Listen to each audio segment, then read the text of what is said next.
दोस्तों ये वीडियो बहुत ही ज़्यादा ख़ास है। आपकी वजह से कई लड़कियों की ज़िंदगी बर्बाद होने से बच सकती है। बस आप इस वीडियो को ध्यान से देखिए, दूसरों को समझाइए, दूसरों तक इस वीडियो को ज़रूर शेयर करें। जो आप स्क्रीन पे जिस लड़की को देख रहे हैं, इस लड़की को 1.5 लाख रुपए में बेचा गया। ये लड़की मुस्लिम है। आखिर ये लड़की कौन है?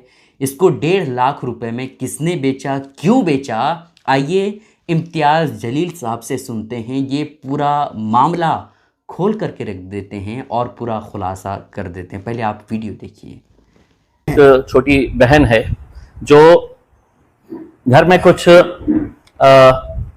नाइत्तेफाकी हुई थी, थोड़ी नाराज़गी हुई थी, तो ये बच्ची घर से निकली और रेलवे स्टेशन से ये अपने रिश्तेदारों के पास जाने के लिए, परभनी जाने के लिए रेलवे स्टेशन के ऊपर पहुंची। बात किए कि कहाँ जा रहे हैं, क्या कर रहे हैं करके, और बात करने के बाद इसको पानी पिलाने के बहाने उन्होंने कुछ पानी पिलाया। और इसके बाद ये लड़की जो है ये गुनूदगी में आ गई, एक तरीके के नशे की हालत के अंदर आ गई। और जब इसकी आंख खुली तो ये बंबई में थी। बंबई में कुछ दिन ये दोनों मियाँ बीवी ने इसको रखे।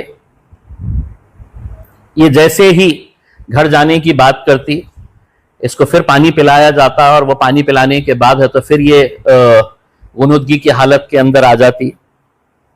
तो लगातार इसको जब जब भी ये घर जाने की बात करती तो इसको कुछ पिलाया जाता। और इसके बाद ये लड़की को फिर मुंबई से इंदौर लेकर गए। मुंबई से एक और महिला इनके साथ जुड़ी, यानी कि 2 महिला 1 पुरुष हो गए। फिर इंदौर से इसको उज्जैन लाया गया, मध्य प्रदेश में, और उज्जैन के बाद इसको मोरका लाया गया। मोरका जो मध्य प्रदेश के अंदर ही है, गांव का नाम है मोरका। और वहां पर इस लड़की को 1.5 लाख रुपए में बेच दिया गया।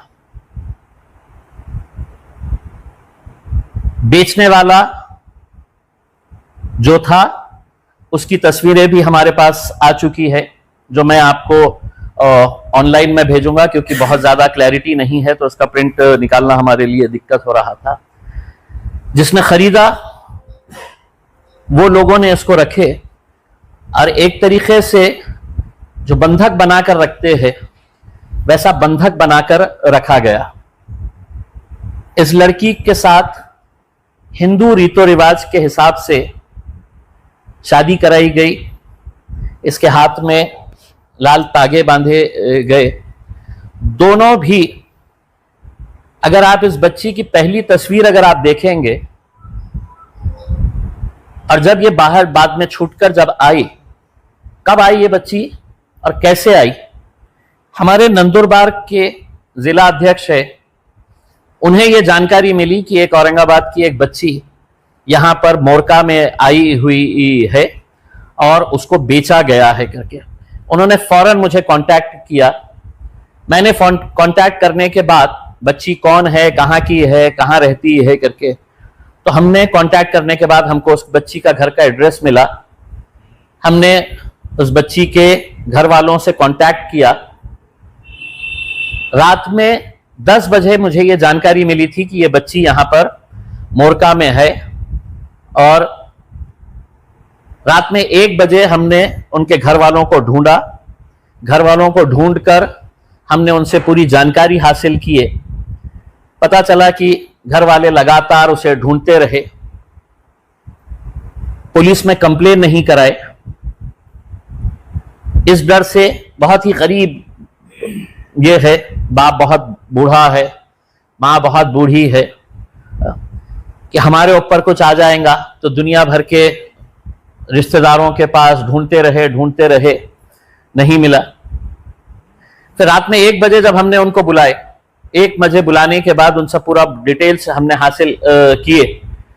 तो हासिल करने के बाद पता चला कि उस दिन बच्ची गुस्से में थी, कुछ मामला हुआ था घर के अंदर। वो बच्ची बोली कि मैं चले जा रही हूँ, उनका रिश्तेदार कोई परभनी के अंदर रहते हैं, रेलवे स्टेशन के ऊपर गई और वहां पर ये मामला हुआ।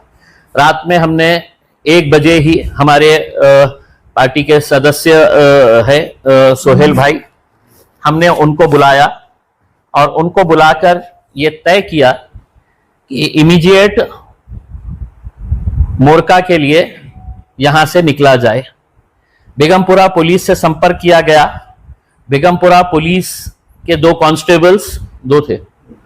कांस्टेबल्स साथ में लिए गए और साथ में लेकर ये लोग वहां पर मोरका पहुंचे। जब तक ये बच्ची वहां से निकल चुकी थी, मोरका पुलिस स्टेशन के अंदर आ चुकी थी, हमने हमारी इंदौर की टीम को लगाया। इंदौर के हमारे जो बच्चे थे वो लोग वहां पर पहुंचे और पुलिस स्टेशन के अंदर फिर ये बात हुई। मैंने खुद ने इंदौर की वहां की पुलिस से, मोरका की पुलिस से मैंने बातचीत की और मैंने कहा कि किसी भी हालत के अंदर ये बच्ची पुलिस स्टेशन से बाहर नहीं जाना चाहिए। उसके घर वाले आ रहे हैं, एफआईआर रजिस्टर हो चुकी है। नाम बताए उनको, सब बताए। बोले कहाँ पर रहते, क्या रहते हैं? हमने बोले हम ऐसी जगह रहते हैं, हम औरंगाबाद में रहते हैं। बोले ठीक है। बोले तो आप पानी पीएंगे? बोले तो हमने बोले हाँ पानी पीएंगे। तो हमको पानी पिला दिए। फिर पानी पिलाने के बाद कुछ समझ में ही नहीं आया। पानी पिलाने के बाद हमको कुछ समझ में नहीं आया। फिर डायरेक्ट ट्रेन में हमको बिठाए, डायरेक्ट मुंबई लेके गए। वहाँ से हमारा पूरा बुरखा छीन लिए, हमारा बैग जो था, हमारे डॉक्यूमेंट्स वो सब ले लिए वहाँ से। और हमारा मतलब बुरखा निकाल के वो लोग के जैसे कपड़े पहना दिए, मतलब शॉर्ट टी शर्ट और जीन्स पहना दिए और कैप की टी शर्ट पहना दिए और मास्क लगा दिए। तो हमने बोले ऐसा क्यों? तो हम ऐसा क्यों बोले तो वो हमको पानी पिला देते थे और कुछ समझ में नहीं आता था हमारे।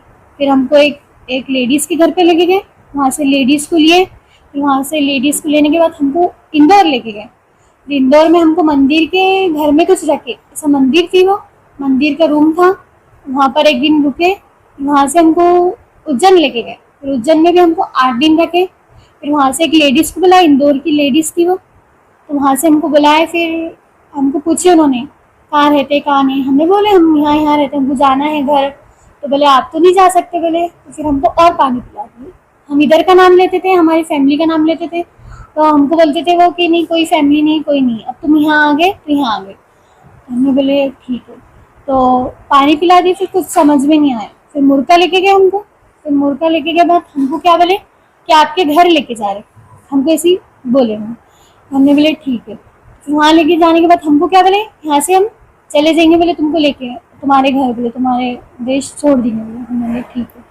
फिर वहाँ से वो लोग का पैसों की बात चल रही थी, तो हमने बोले हमको बेच रहे क्या आप? तो बोले नहीं आपको बेच रहे नहीं, हम उनसे उधार पैसे ले रहे हैं।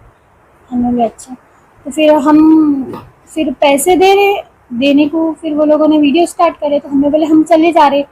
फिर वो लोग ने हमको मारे तोड़े। फिर मारे जो बेचने वाले थे, वो मामा ने मारे हमको और बोले कि खामोशी से बैठ, बोले खामोश।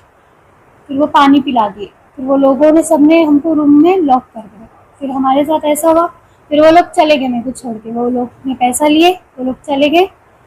फिर मेरे साथ मतलब ज़बरदस्ती शादी कराए।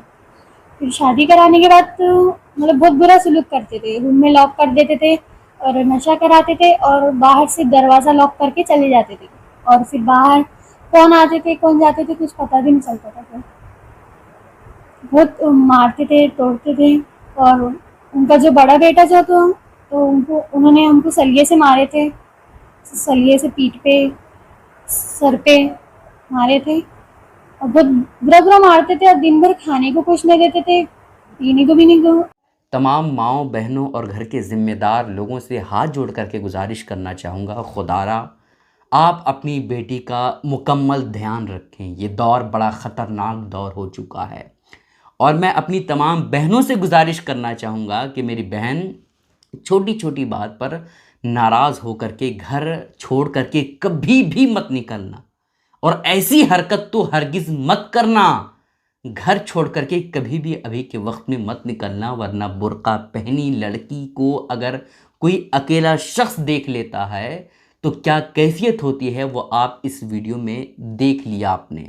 लड़की की ज़िंदगी सिर्फ़ और सिर्फ इम्तियाज़ जलील साहब की वजह से बच गई। न जाने इस तरह की कितनी लड़कियां होंगी जिसको लाखों रुपए में बेच दिया जाता हो और उस लड़की को फिर जो काम उसके साथ आए दिन किया जाता हो वो आप और हम क्या कोई ख्याल भी नहीं कर सकता, कोई सोच भी नहीं सकता।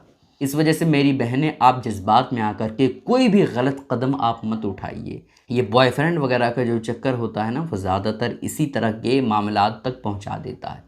आप लोगों से गुजारिश है कि इस वीडियो को जितना हो सके शेयर करें, ताकि सारी मेरी बहनें, मेरी माएँ, घर के ज़िम्मेदार लोग सतर्क रह सके। अस्सलामु अलैकुम रहमतुल्लाहि व बरकातहू।